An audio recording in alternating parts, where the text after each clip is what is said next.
The first visit, what happens is when you come into the office, you fill out a little form at the intake kiosk, and that gives me a little bit of information about what's going on. After you check in, we sit down, we do a full comprehensive history. So I have to get an understanding of what your current medical status is, what kind of conditions you have in the past, what kind of traumas you've been in. I mean, maybe you've been in a car accident 10 years ago, and that's what's causing some of the issues currently. So what happened in the past, what's been going on, what's your medical status, and then we do a comprehensive history. Once we finish up with the history, we do what's called a neurological exam. And a neurological exam is designed to test the integrity of nerves as they come out of your spinal column and go into different areas of your body. Nerves control everything in your body, and if you have a pinched nerve somewhere, you could have some sort of a medical condition. A really common one, for example, is like carpal tunnel, or maybe sciatica or migraine headaches. Those can be neurological sometimes. So if you're getting, numbness in your feet, tingling sensations, pain down your leg, we're going to do a nerve exam. And what we do is we have to identify exactly which nerves are causing the problem.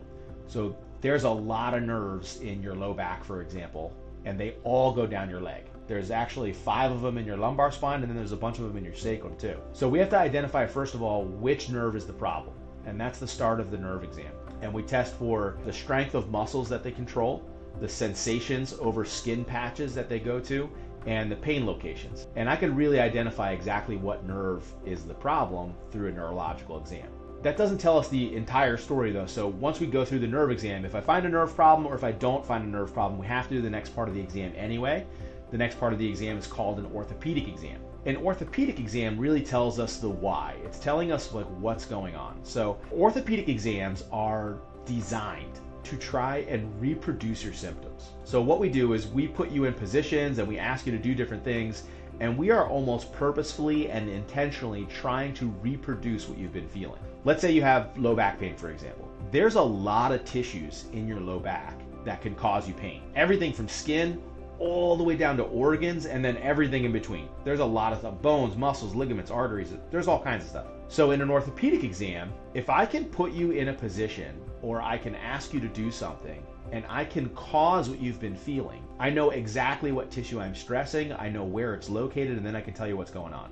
And I could say you got a muscle strain, or you got arthritis, or you got a bone problem, or actually you got a kidney stone, you need to get out of my office. We need to do an exam to stress very specific tissues to determine what is the pain generating tissue so that you can get an accurate diagnosis. And that's what an orthopedic exam does. So we do the nerve exam first to decide if you have a nerve problem or not. And then once we're done with the nerve exam, we got to figure out why or what is going on. That's why we do an orthopedic exam. Once we do those two things, the next part of the exam is a little bit extra. Most doctors don't take this step, and it's called a functional exam. And a functional exam evaluates how you move around and what your biomechanics are. So we watch you walk, we watch you sit, we watch you stand, we watch you bend forward and touch your toes, turn to the left, turn to the right. And I put you through a series of what are called motor pattern screens. And what this is doing is it's trying to identify what area of your body is not doing its job, that's making your low back do something it's not designed to be doing.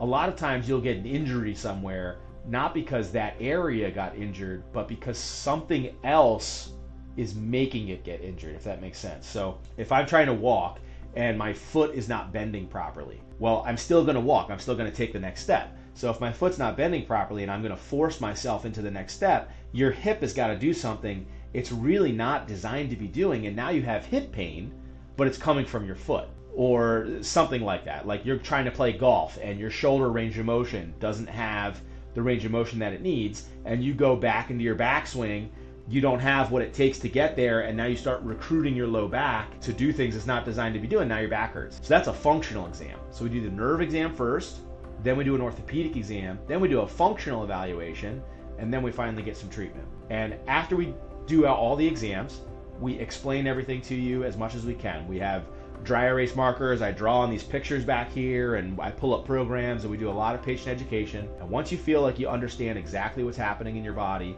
then we offer you what the solution would be, whether it's going to be soft tissue work, joint manipulation, stretches, exercises, nutritional advice. I got to tell you what solves this problem. So we find out what the problem is, we explain what the problem is so that you understand it, and then we tell you what we are going to do to try and solve that problem for you. And if you agree with what we're doing and you're comfortable with it, then we provide you the service that day. Once we provide you the service, we will retest. So if I put you in a position and I make your shoulder hurt, and then I explain to you why it hurt, and then I tell you what I'm going to do to fix it, and you're okay with it, and I fix it, I should be able to put your shoulder back into that position, and you should notice that it feels a little better. You should notice an immediate change. It's called a clinical audit process, and it's to show you that what we're doing is not just trying to have you trust us over the course of a 6-week program. You should know right away, yeah, this is going to work. And then we check your insurance benefits. We tell you what they're going to cover. We tell you what your copays are. We tell you what to expect over the course of a treatment plan and how many visits it's going to take. And then you can feel really confident and really comfortable with a full plan from start to finish on how to fix this thing.